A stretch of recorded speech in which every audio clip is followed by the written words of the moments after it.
On the 30th of December 2006, former Iraqi President Saddam Hussein was led to the gallows and executed by hanging. You may already be aware of America's influence leading to the execution, but a lesser discussed issue is Hussein was tried and sentenced to death by his fellow countrymen. Prior to his disposition, Hussein had served as president of Iraq for an impressive 24 years, between 1979 to 2003. His rise to power and struggle to maintain said power did not leave him with many friends, both internally and externally. This is the story of the downfall of the 20th century's most controversial dictator. Hussein was born in a small village in Iraq. Following the death of his father and brother, his mother remarried. After facing abuse from his stepfather, Hussein fled to Baghdad, the capital city of Iraq, to live with his uncle who would become his father figure and later also his future father-in-law. Barely 2 years into law school, Hussein drops out to join the Ba'ath Party, a pan-Arabian political party under whose banner Hussein will fly his presidency for 24 years until its dissolution after the Iraq invasion of 2003, which we will talk about in a bit. Here's the most important thing to note though, the Ba'ath Party championed a unification of the Arab world into one state. During this period, when Hussein was merely a newbie to the party, a wave of revolution was sweeping across the Middle East, ultimately leading to the collapse of several monarchies. In fact, in Hussein's own country, Iraq, the royal family, including the 23-year-old King Faisal II of Iraq, were executed by the military. The new head of state, Abd al-Karim Qasim, was hesitant to join the United Arab Republic, a short-lived sovereign state formed by the Union of Egypt, Syria and the occupied Gaza Strip. Qasim's refusal to join the United Arab Republic angered the Ba'ath Party, who began plotting his assassination.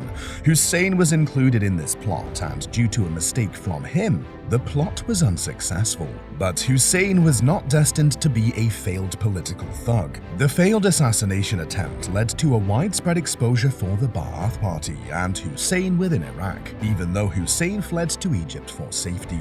The assassination plot led to a reshuffling in the party that led to the expulsion of many, but in a twist of luck granted Hussein a seat in the inner chambers.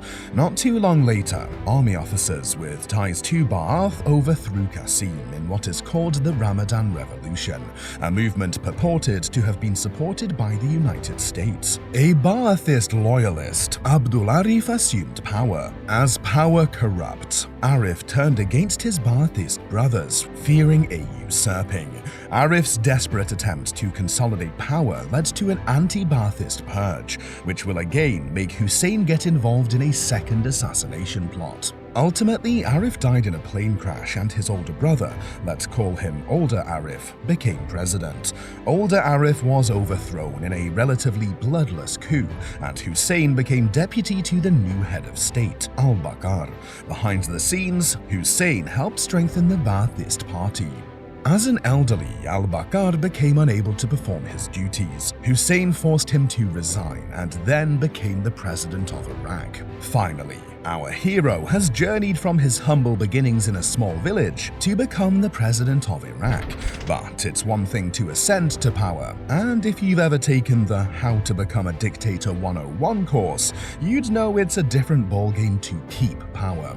Immediately after gaining power, Hussein went on a witch hunt against his own party, like Arif had done before him, and began killing off his supposed opponents. Hussein soon developed a personality cult, and his images began to appear everywhere from shops to school walls. On the home front, things were going well for Hussein. Oil prices were up, and the oil-rich Iraq had enough money for Hussein to indulge a little materialism. He had a thing for Rolexes and was not shy to share watches with his friends. He was close to the French state, and they helped arm his government. In fact, it was under France's assistance that Hussein began a nuclear enrichment program in Iraq. Ruling Iraq was not just smooth sailing for Hussein. Besides the local opposition which he continually squashed, Hussein began forming external rivalries. In 1979, neighboring country Iran had just undergone the Islamic Revolution, and Hussein's rival, Ayatollah Khomeini, had become the leader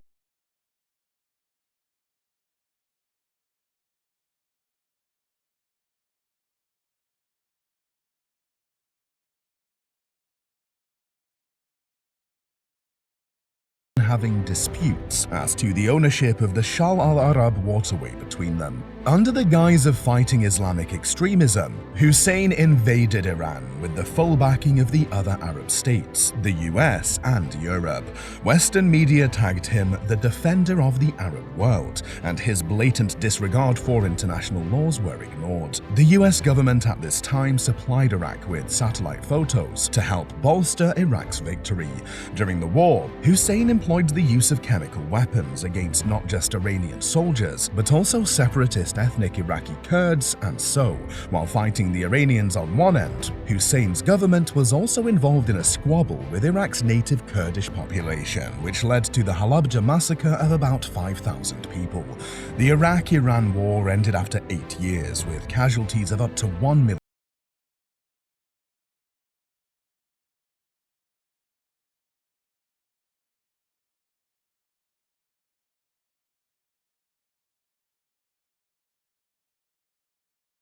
And in the process, lost one of his strongest allies, the US.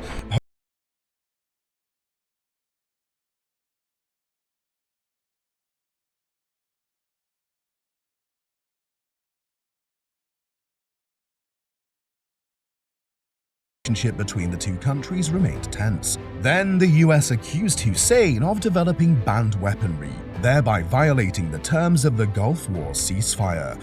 Following the events of the Gulf War, the American government soon began developing strategies to topple Hussein's government.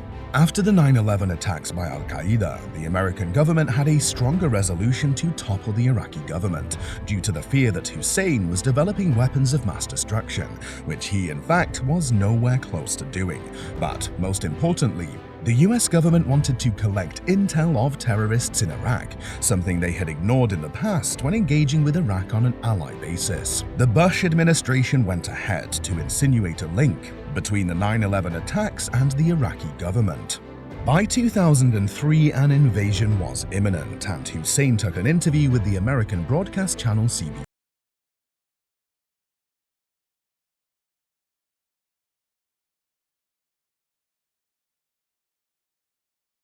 In just 3 weeks, the Iraqi government and military collapsed and Hussein went into hiding. Finally, in December, Hussein was caught. Following his capture,